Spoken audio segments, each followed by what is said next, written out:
He So only then meant to bring her he coffee. just stood up Tonight and he took shows a up with step, empty all on hands, his shaking, own. sirens still screaming in his head. That's amazing, When she Layla. presses her palm to his chest and whispers, "You didn't kill him," everything he's buried starts to crack.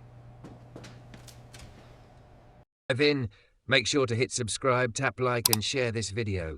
The more voices we reach, the louder these stories become. And drop your city in the comments. Let's see where love finds us. The first time he saw her cry, she was hiding in the stairwell like a kid caught skipping class. Jalen Brooks slowed on the third-floor landing, boots quiet against the concrete. Night shift at Riverside General was usually all beeping monitors and slurred arguments in the ER, but this stairwell was his peace route, dim, echoing, always empty, except tonight. She was on the floor in the corner, back against the wall, knees bent. Her scrub top pulled tight across her full chest, the soft curve of her stomach and hips outlined even in the shapeless hospital pants. Thick thighs pressed together, sneakers crooked on the step below. Her blonde hair, usually twisted up, had escaped its clip in wild waves around her pale, freckled face. Mascara smudged under red-rimmed hazel eyes. She heard the door creak and jerked her head up, wiping fast at her cheeks like she could erase the tears if she just moved quickly enough. "Stairwell's supposed to be for emergency use only, you know," Jalen said gently. He held up the cardboard drink carrier like a white flag. 4 cups, steam curling into the cold air. The faint scent of coffee and caramel cut through the stairwell's metallic echo. She sniffed, squinting at him. "You going to write me up?" "Depends," he said. "You planning on starting a fire or just having a breakdown?" Her mouth wobbled. To her credit, she tried to laugh. It came out as a choked sound that was half sob. She pressed the heel of her hand to her eyes, like maybe if she pushed hard enough, she could push everything back in.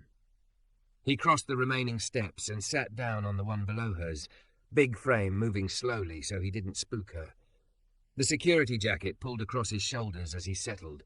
Deep brown skin, close-cropped hair, neatly trimmed beard. He looked like stability wrapped in navy fabric. He put the drink tray between them. "I brought peace offerings," he said. "One of them has your name on it." She blinked, then leaned forward. On the side of one cup, in his messy all-caps handwriting, "Layla, 2 pumps vanilla extra foam, caramel drizzle." Her throat bobbed. You spelled it right." "Lucky guess," he lied. "It wasn't luck. It was 3 weeks of watching her storm through the lobby every evening, thick curvy body poured into dark jeans and a fitted coat before she changed into scrubs, ordering the exact same drink while pretending she didn't notice him leaning by the elevator. It was noticing how her voice softened when she said please to the barista. It was listening to nurses gossip about Layla, the miracle PT who made people walk again and made surgeons grind their teeth. "Relax," he added. "Not a stalker, just a man with a good memory and too much time on the night shift." She studied him like she wasn't sure if she should be amused or embarrassed. Up close, he could see more details. The tiny scar at the corner of her upper lip, the way her scrub top strained just a little where her chest rose and fell, the small tremor in her fingers. "You're Jalen, right?" she asked. He quirked a brow. "Wow, you've seen me more than 3 times and actually learned my name. I feel honored." "You patrol past the rehab gym every night at 9, she said quietly, "even when it's empty." His jaw ticked. "Yeah, well, habit." She reached for her cup, fingers brushing his. Her hand was warm and smaller than his, but there was strength in how she gripped the cardboard. "You bring coffee to all the staff who cry in stairwells?" she asked, attempting lightness again.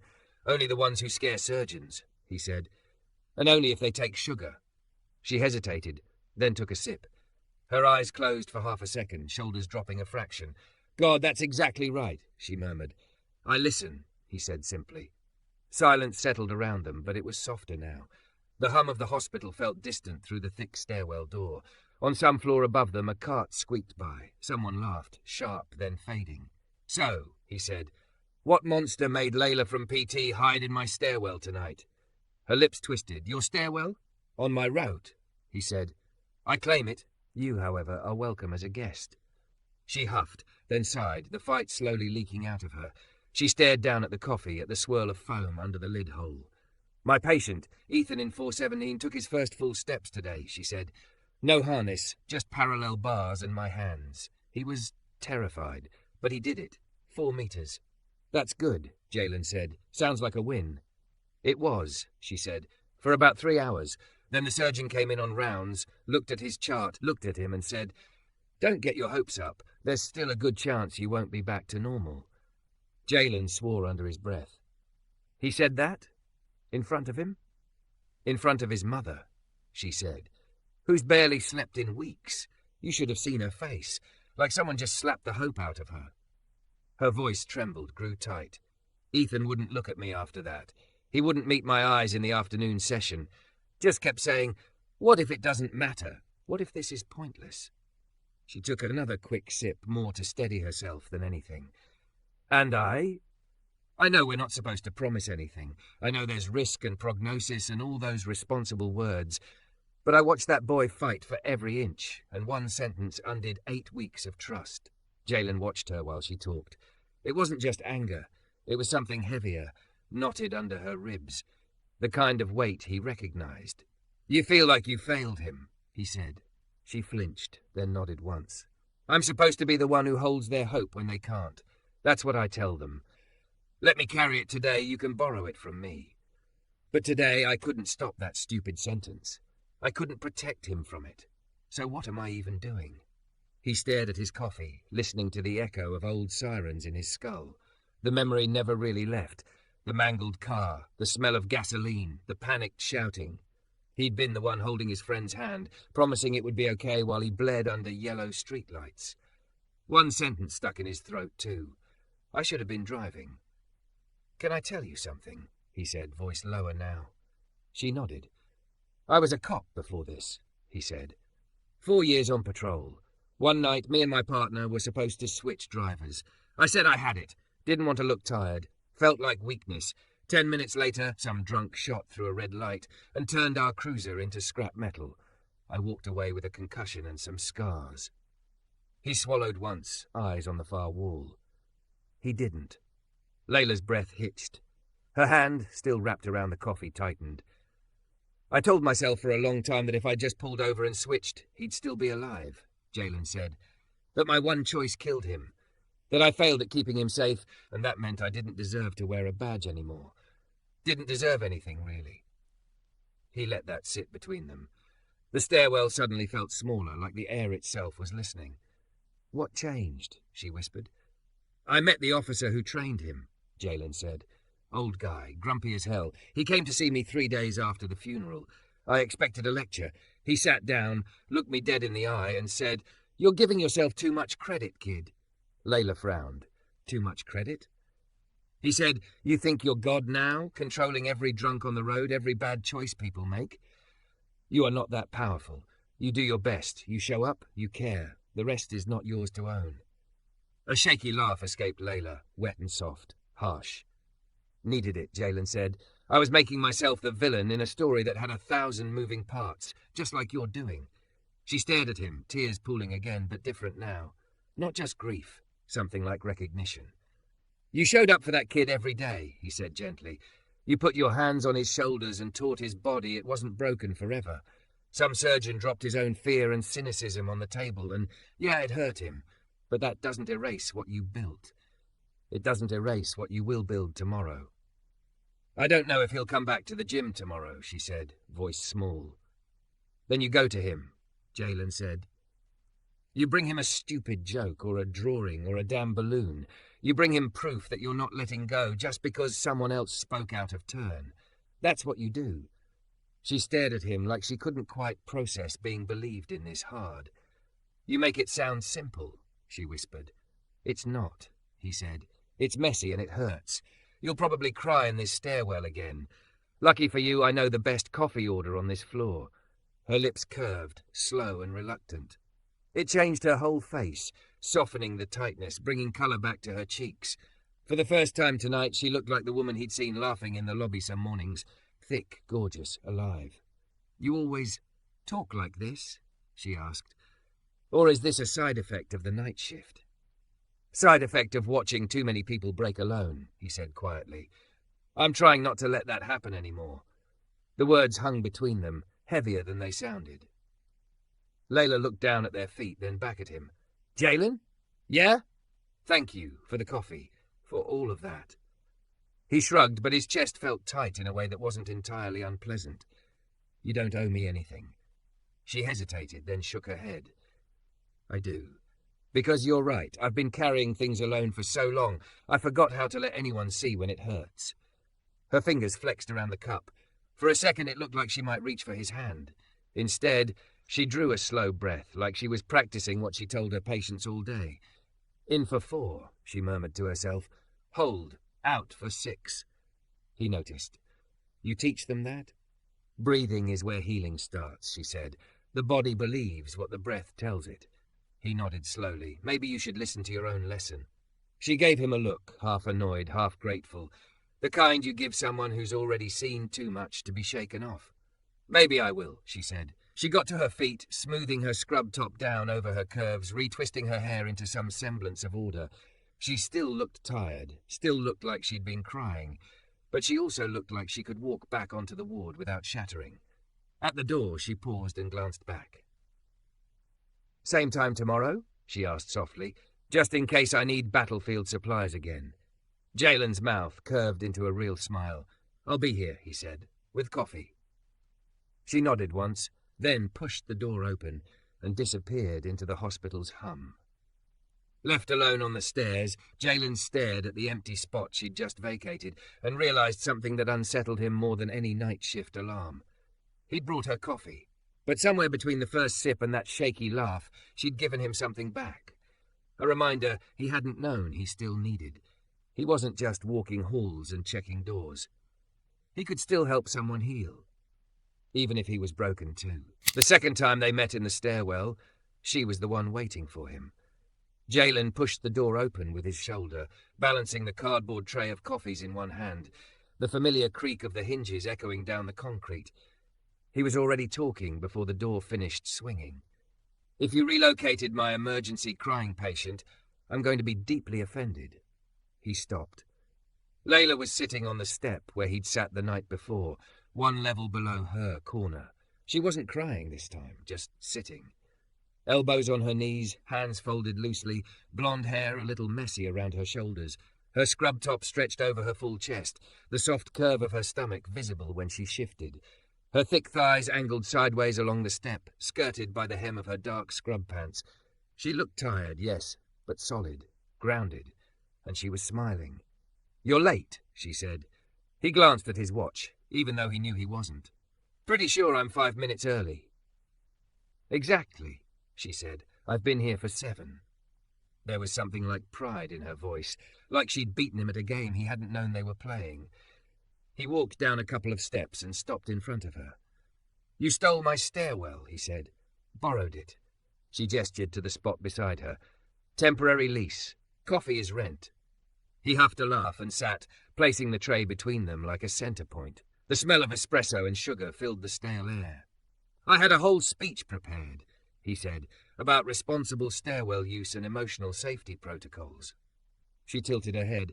You run group therapy in here now? Only for very select clientele with excellent taste in drinks. He nudged one cup toward her. Her name was scrawled across it again, then underneath in smaller letters, PT Queen. Her cheeks flushed, a rosy bloom against pale skin. Oh my God, she muttered, but she was smiling when she picked it up. You're really leaning into this, huh? I commit to the bit, he said. Also, I promised coffee, and I'm a man of my word. She opened the lid and blew gently across the foam. Her curls shifted around her face with the movement, brushing against the tops of her shoulders. There was a softness in her that hadn't been there last night, a vulnerability that wasn't broken anymore. Just open. Ethan came back, she said quietly. Jalen sat up straighter. Yeah? First session this morning. I went to his room. He wouldn't look at me at first. She traced the rim of her cup with one finger, eyes distant in the remembering. His mom was sitting by the window, holding that blanket he likes. She looked like she hadn't moved all night. He stayed quiet, letting her talk. I told him, Layla went on, that I couldn't control what anyone else said. I couldn't promise guarantees. But I could promise this. I would show up every day ready to fight for every inch of his future with him. That if his brain and body gave us even a crack of a possibility, I'd wedge all my stubbornness in there until we made some kind of progress. Her mouth curved at one corner. And I told him if he couldn't hold his own hope today, he could borrow mine. Jalen felt his throat tighten. Sound familiar? He asked softly. She smiled down at the coffee. You were right, she said. What we built didn't vanish just because someone else dropped their fear in the room. How'd he take it? He asked one question. She lifted her gaze to meet his. He said, Do you really believe I can get better, or are you just saying that so I'll try? And you said? I told him I believe he can build a life worth living, whether it looks like before the accident or not, she said. That better might not mean back to how things were, but it can still mean good. And then I asked him to give me 10 minutes. Just 10. He gave me 20. Pride sharpened her features, made her eyes glow. She looked luminous for a moment, this thick, curvy woman who carried people's pain in her hands and somehow didn't crumble under it. He stood? Jalen asked. He stood. He swore at me twice and he took 6 steps, she said. Parallel bars, no harness, and when he sat he was shaking, but he looked at me and said, Okay, I'll borrow your hope today. Jalen breathed out slowly, like relief needed more room in his chest than air. That's not just a win, he said. That's a whole scoreboard. She laughed, soft and a little teary. I almost came here to cry in your stairwell again, but I didn't need to. I just wanted to tell you. He leaned back against the wall, studying her. I didn't do that, he said. You did. You helped me not run away, she said. You reminded me I'm not God, for better or worse. He snorted. Definitely for better. She nudged his knee with hers. You let me borrow some of your strength last night, so I figured it's only fair if I return the favor. He blinked. I didn't realize I'd loaned anything out. You did, she said simply. Your story, your guilt. You dropped it in the middle of the stairwell like a grenade and just left it there. The image made his mouth twist. I thought it was more of a gently placed emotional landmine, but sure, grenade works. Her expression softened. Can I ask you something about that night? She said quietly. Yeah, he said, even though his stomach clenched. You can. Do you still go over it in your head? Layla asked. Replay it, change one detail, wonder if that would have saved him. Every day. The answer was so automatic it might as well have been stitched into his bones. Sometimes, he said. She gave him a look that said she knew sometimes meant always. Okay, she said. New rule. You don't get to say you're not God and then keep acting like one. His brows shot up. Excuse me? You told me I'm not powerful enough to control everything, she said. You were right. But that applies to you too, Officer Stairwell. You didn't make that drunk get in his car. You didn't make that light run red. You didn't design the steel in the cruiser or the angle of impact or the way his body hit the frame. You were part of the story, not the author of every line. He swallowed, his chest tight. You showed up, she continued. You took the wheel when you thought you could. You stayed conscious, called it in, held his hand. You loved him. That's what you did. That's what you owned. The rest, she shook her head. The rest belongs to a universe that's too big and too complicated for one man to carry alone. He stared at her, the words pressing against old walls inside him. The familiar arguments rose automatically. I should have. Stop. Her voice was firm enough that he did. Her hand found his wrist before he realized she'd moved. Her fingers were warm, strong, calloused from countless hours guiding limbs lifting weight. The contact jolted through him, his pulse kicking under her touch. Try something for me, she said softly. Just once. He swallowed. What? Instead of going back and changing that night in your head, she said, go back to what you actually did and say this. I did the best I could with what I knew and who I was in that moment. Out loud, if you can stand it. In your head, if you can't. He opened his mouth to protest, but she squeezed his wrist gently. Humour me, she said. I make big ex-football guys do this all the time. You're not scarier than a linebacker with a torn ACL. I'm absolutely scarier, he muttered. She waited. The stairwell was quiet except for the hum of distant ventilation and the slow slosh of coffee when he shifted the tray. Her thumb rested just where his pulse beat, steady and insistent. He looked away, staring at the grey wall opposite them. His throat felt thick. The words stuck. He cleared his throat. I did the best I could, with what I knew, and who I was in that moment. It sounded weak to his ears. Pathetic. Like an excuse. But Layla's grip tightened in encouragement. "Again," she said. He exhaled. "I did the best I could with what I knew and who I was in that moment." The second time, something in his chest shifted, just a hair, like a door chain loosening. "I should have still—" "No should-haves allowed," she said. "Not in this stairwell. This is a what-actually-happened zone only." He huffed a half-laugh despite himself. "Is that a medical boundary?" "It's a healing boundary," she said simply. "You gave me one last night. I am not that powerful. This is yours." He sat with that, her words and her hand and the steady drum of his own heartbeat beneath her fingers. The familiar guilt rose up again like a wave, but this time it broke against something new, not gone, just interrupted. "Does it ever work?" he asked quietly. "Telling people that?" "It doesn't resurrect anyone," she said, "but sometimes it lets the living breathe again, even for a few seconds. And that's where healing starts." He looked at her then, really looked. Layla was not delicate. She was lush and solid, curves filling the shapeless scrubs, roots of her blonde hair growing in a little darker at the scalp, freckles scattered across a nose that turned pink when she was cold. She was tired and bossy and stubborn as hell. And she was offering him a kind of care he hadn't realized he needed, hands steady, gaze clear, seeing through armor he'd worn for years. "You really talk to your patients like," he asked. "Worse," she said. "They get diagrams. You're getting the light version."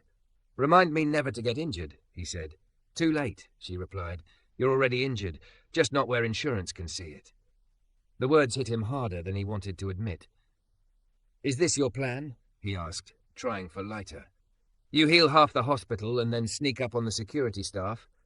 She smiled, but her eyes stayed soft. "You brought coffee," she said. "The least I can do is bring a little healing back." Silence settled again, but this time it felt like a blanket instead of a weight. After a moment she let go of his wrist, but her hand didn't move far, resting close enough that he could reach for it if he wanted. The phantom warmth lingered on his skin. "Can I ask you something too?" he said after a while. "Fair's fair," she replied. "You're here early dressed, waiting," he said. "You could have just texted a friend, or gone home, or pretended last night never happened. Why didn't you?" She considered that, rolling the cup between her palms. "Because I'm good at fixing bodies," she said slowly. "Muscles, joints, balance, breath. But I'm not good at letting anyone see when mine is shaking. For years I've been the strong one, the girl who can lift patients twice her size, the curvy blonde who jokes about being built like a tank but never actually lets herself lean on anyone." She gave him a sideways glance, a little sheepish.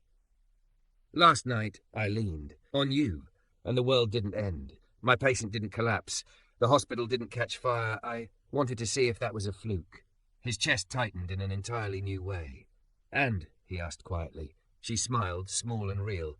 "It doesn't feel like a fluke." He didn't reach for her hand, not yet, but he let his knee rest against hers, solid and warm, not pulling back. "Same time tomorrow?" he asked. "Probably," she said. "Healing isn't a one-session thing, Jalen. Not for any of us." He nodded, the truth of that settling into him, deeper than any lecture or grief counselor's pamphlet ever had. He'd brought the coffee. She was bringing something far rarer into his carefully guarded nights, the uncomfortable, necessary possibility that he wasn't meant to stay broken forever. And for the first time in a long time, he realized he wanted to believe her. 3 weeks later, the stairwell felt less like a hiding spot and more like a heartbeat. They'd fallen into a rhythm without ever calling it that. Some nights, Layla got there first with a granola bar she'd pretend was for herself until she broke it in half. Some nights, Jalen showed up 5 minutes early with an extra cup just in case she needed a mocha instead of her usual. They didn't always talk about heavy things. Sometimes it was just gossip about the surgeon with the terrible haircut or the nurse with the TikTok following. Sometimes it was silence, sitting shoulder to shoulder, legs stretched out, her thick calves pressed against his shin. On the worst nights, one of them would say, "Stairs" in the hallway, and the other would just nod. It became their unspoken rule. He brought coffee. She brought whatever healing she could fit into 10 stolen minutes. The night everything cracked open, it was raining. Jalen could smell it every time the ER doors slid open. The wet asphalt, the oil, the faint metallic tang that clung to soaked clothes. Thunder rumbled distantly. The hospital hummed at its usual low-grade panic. He was at his post near the ambulance entrance when the radio clipped to his shoulder chirped with the charge nurse's voice. "Multiple incoming from an MVC," she said. 2 adults, 1 juvenile. Full trauma team to Bay 3. Motor vehicle collision. He felt the words in his spine. The first ambulance tore up to the doors 7 minutes later. He watched through the glass as the team spilled out, moving with that frantic, practiced urgency. The stretcher rolled past him, wheels squealing on wet tile. Jalen caught flashes, blood on a cheek, glass in hair, an oxygen mask fogging with each ragged breath. A teenage boy, chest rising too fast. Behind him, another stretcher, woman, early 30s, crying and calling a name over and over. Luca, Luca, Luca. His fingers curled into fists at his sides. Focus, he told himself. This is not then. He did what he was supposed to do. Cleared the hall, directed the waiting family to the right corner, intercepted a frantic man who tried to push through the trauma bay doors. "Sir, you can't go back there right now," Jalen said, voice steady by force. "That's my son!" the man yelled, shoving at his chest. "That's my boy in there. Let me." "I know," Jalen said, catching the man's wrists gently but firmly. "They're working on him. The best thing you can do is let them move. I'll take you as soon as they say it's okay."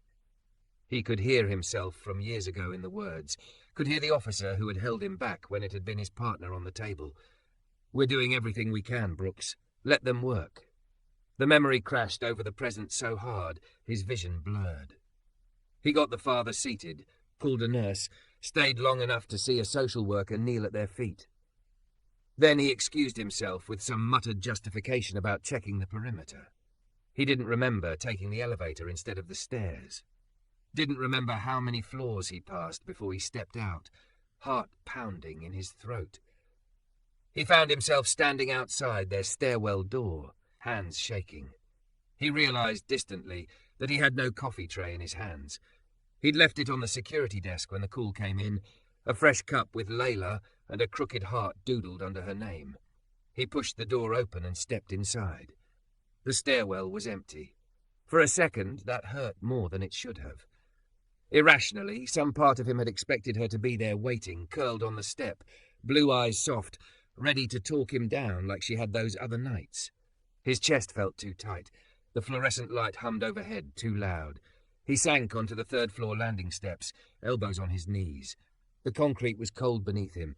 He stared at his hands, at the faint tremor he couldn't quiet. He could see it all overlaid on the present. The rain, the sirens, the twisting scream of metal. His partner's breath wet and ragged as he'd slid across the seat, grabbing at him. Stay with me, man." Jalen squeezed his eyes shut. "You're not there," he muttered to himself. "You're here. You're at Riverside. You're not in the car." His breath came short and sharp anyway. He tried to inhale like Layla had taught him, slow, measured, but his lungs refused to cooperate. The stairwell felt like it was narrowing, the walls inching forward. "I told him I had it. I told him to keep his seat." Jalen?" Her voice snapped through the rising panic like a rope thrown into water. He looked up. Layla stood a few steps above him, one hand on the rail. Her blonde hair was frizzing wildly from the humidity, curls escaping in every direction. Her scrub top clung to the curves of her chest and stomach, her thick thighs filling out the dark pants. Rain freckles dotted her cheeks and the front of her shirt. She must have come in from outside. She took one look at his face and her own expression changed. Worry, yes, but not shock. As if she'd seen this kind of broken before and knew it by name. "You weren't at the door," she said softly, coming down to his level. "And the front desk said you abandoned coffee. That's practically a missing person report." Her attempt at lightness landed somewhere between a joke and a plea. He tried for a smile. It came out more like a grimace. "Busy night," he said, voice rough. "You should probably go home. It's late." She studied him, taking in the clenched jaw, the fists, the way his shoulders hunched like he was trying to hold himself in. "Sit up," she said instead. "You're collapsing your lungs." He huffed a weak laugh. "Always a therapist. Always," she said. "Move over." He shifted automatically. She sat down beside him, so close their hips touched, their arms brushing. She was warm against the cool concrete, solid and real. For a moment they just breathed, or tried to. She matched his quick inhales with steady ones of her own. In and out like a metronome his body could sync to. "What happened?" she asked quietly. "Trauma call," he said. The words scraped his throat. "Car wreck, kid, parents, it's fine, I'm fine." Her hand slid onto his forearm, fingers wrapping around the tense muscle. "You're not fine," she said, "and that's okay." His eyes burned. He looked away, jaw tightening. "I'm on duty. I don't get to fall apart on duty. You get to be human on duty," she said. "They didn't surgically remove your nervous system when you signed the contract." He let out a broken sound that was part laugh, part something else. "I can smell it," he admitted, barely louder than a whisper. "The rain. The asphalt. The way everyone's voices go sharp around a crash. It's like—" He swallowed hard. "Like I'm back there and here at the same time." She didn't say "I understand." She didn't try to compare or fix yet. She squeezed his arm once, then moved her hand slowly down to his wrist, just like before. "Can I help?" she asked. "Right now. This minute. Can I do something with you, not to you?" The phrasing, with not to, pierced through the fog. Consent, choice, control. She was offering, not taking. He nodded because words felt too big. "Okay," she said. "You know how I work. We start with the body because the brain is busy screaming old stories." She shifted a little so she was angled toward him, one knee tucked under her, the other pressed firmly against his thigh, grounding them both. "Feel my hand on your wrist," she said softly. "That's now. That's real. Concrete under you, that's now. The hum of the lights, that's now." Her thumb pressed gently against his pulse point, steady pressure. "Breathe with me," she said. "In for 4, hold for 2, out for 6, I'll count." He wanted to say it wouldn't work. He wanted to pull away, to prove he could weather this alone like he always had. Instead, he listened to her count. In, 2, 3, hold, 1, 2, out, 2, 3, 4, 5, 6. Her voice was low and calm, wrapping around him like warm cloth. They did it again, and again. Little by little, his breaths lengthened, shoulders lowering a fraction each time. The images didn't vanish. He still saw the twisted metal, still heard the sirens, but the edges blurred, the weight of them shifting from crushing to merely heavy. After a few cycles, she let the counting fade, leaving only her presence and the shared rhythm of their breathing. "When my dad had his stroke," she said quietly after a while, "I was still in school. I thought if I did everything right, I could fix him. I memorized every exercise, watched every video, pushed him to do one more rep, one more step, like I could will his brain to rewire faster." Her voice trembled, just a little. "One night, he snapped at me," she continued. "Told me he didn't want to be my project, he wanted his daughter. I went to the bathroom and threw up, because I realized I wasn't fighting for him. I was fighting my fear of losing him. I was trying to outrun grief by being perfect." She brushed a tear away with the back of her free hand, almost absent-mindedly. "He died 2 years later," she said, "peacefully. Not because I failed. Not because I didn't do enough stretches with him. Just because his body was done. And for a long time, I replayed everything. Every session we skipped. Every moment I lost patience. Every time I wondered if I should have noticed something sooner." She turned her head, meeting his eyes. "Grief loves if only," she said softly. "It feeds on it. But my dad didn't need a perfect therapist. He needed me to sit there and hold his hand while he tried. To laugh at his stupid jokes. To listen when he was scared. That's what I did. That's what I own now. Not the ending." He swallowed hard. "You're not the drunk driver," she said. "You're not the red light. You're not the geometry of metal and speed. You were the man holding your partner's hand in the wreckage. You were his last safe place." Her voice thickened. "That's not failure, Jalen. That's love." The words hit him squarely in the chest, splitting something open that had been sealed too tight for too long. His eyes stung. He blinked hard, but the tears spilled over anyway. One fell onto his knuckles. Another onto her scrubs. His voice came out broken. "He called my name," he whispered. "And I lied. I said he was going to be okay." "No," she said immediately, firm. "You didn't lie. You told him what he needed to hear to not die in terror. You told him he wasn't alone. That was mercy, not deception." He shook his head, but it was weaker now, the protest dissolving as quickly as it formed. Her hand left his wrist, moved up slowly, deliberately, until it rested against his chest. She paused just above his heart, hovering. "Can I?" she asked, giving him the chance to say no. He nodded, and she pressed her palm flat over his heartbeat, warm and solid. Right there, she murmured. That's proof you're still here. Proof you're allowed to have a life he doesn't get to have. You don't honour him by staying stuck in the wreck. You honour him by living in a way he'd be proud of. A sound broke out of him, raw and low, half sob, half exhale. His hand came up without thinking, covering hers, pinning it more firmly against his chest. He did not cry pretty. It was ugly and silent and shaking, his shoulders bowing forward, body finally letting go of years it had been holding rigid. For a moment he fought it, swallowing hard, trying to force it back. Layla moved closer, shoulder to shoulder, hip to hip. She didn't shush him or tell him to calm down. She just stayed, bracing him the way she'd brace a patient finding their balance for the first time. When the worst of it passed, he realized his forehead had dropped to rest against her temple, their breaths mingling. Her hand was still under his, her chest rising and falling against his arm. "Sorry," he managed hoarsely. "Don't you dare," she said. "If you apologize for healing in my stairwell, I'm revoking your coffee privileges permanently." He let out a shaky laugh. It loosened something further. They sat like that for a long moment, him catching pieces of himself as they settled in new places, her quietly anchoring him. Eventually he eased back, just enough to see her face. Her mascara had smudged from her own tears now, freckles vivid, hazel eyes softer than he'd ever seen.